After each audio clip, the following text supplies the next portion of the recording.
Welcome, friends. This is audio cassette number 133. Here are my thoughts and writings on various topics related to Krishnamurti, education, and art of living.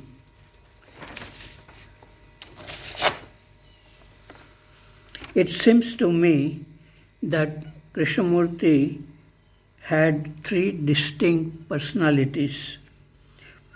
First personality of a child. This happened during the process when Krishnamurti went out of his body. From the body of Krishnamurti came the voice of a child asking, "Where is Krishna?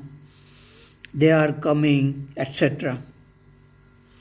Populji, Vanda, Nitya, Rosalind, Mary Zimbalist have written about this kind of process from their observation of Krishnamurti. Second, the personality of a normal human being.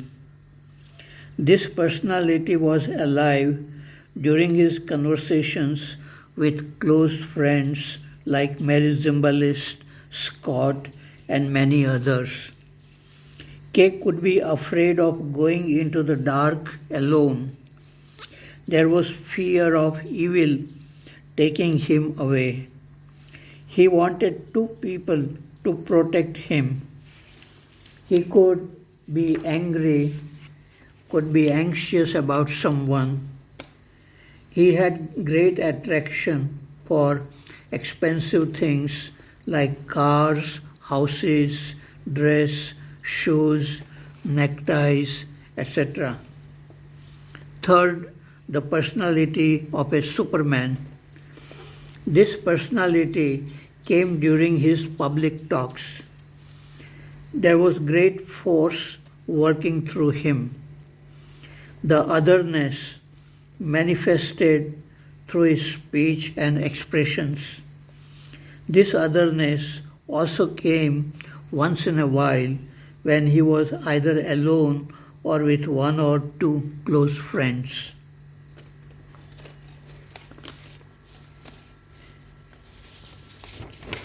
Next article. We cannot verify whether ego ended in some human beings, including in Krishnamurti. Krishnamurti behaved like other human beings in his daily life of relationship with Raja Gopals, Mary Zimbalist, Scott, and many others. But when he gave talks, had dialogues, or was alone, something called otherness came. He said that he was like a messenger or a telephone. His words came from otherness. We cannot verify this too. Krishnamurti was an enigma, half mysterious, half serious.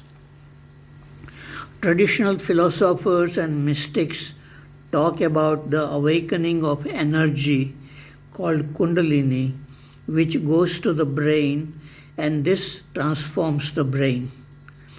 Effort is required for this. In my view, curiosity, energy, honesty, passion are required to look at our own inner world.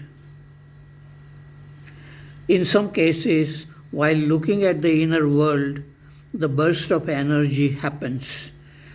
Then it becomes effortless looking at the inner world. Next article. If someone gives you a good present on your birthday, you feel happy, don't you? But this happiness coming from outside things and people does not last long. But the happiness which comes from within, out of understanding of your own mind, that is self-knowledge, goodness and love cannot be stolen. It increases with time. One poor artist got 1000 rupees for painting a portrait of a rich woman.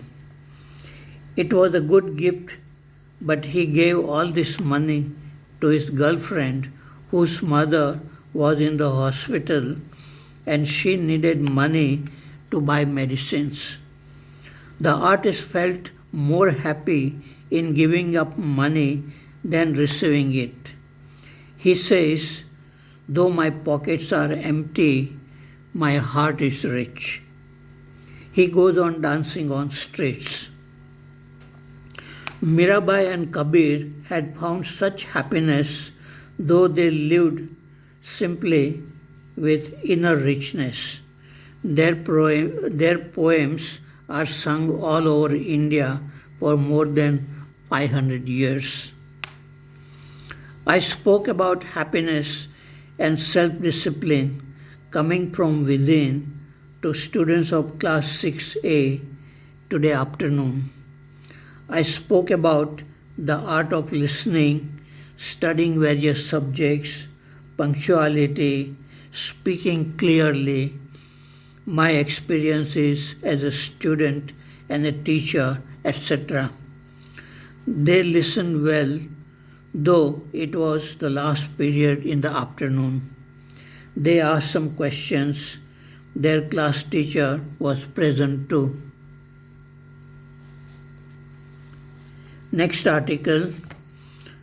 Krishnamurti could see everything clearly and non-verbally with a silent mind.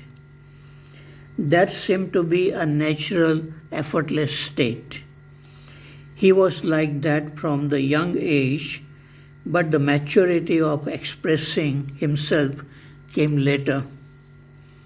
He developed a method of asking questions in his public talks and dialogues. These were important and challenging questions. He felt that most of his listeners never asked such questions to themselves. Now, most of his followers or admirers ask such questions casually and habitually without having a silent mind to look at these questions. Krishnamurti's questions make them think too much and it becomes a burden. One can keep on asking hundreds of questions without coming to a silent, attentive mind.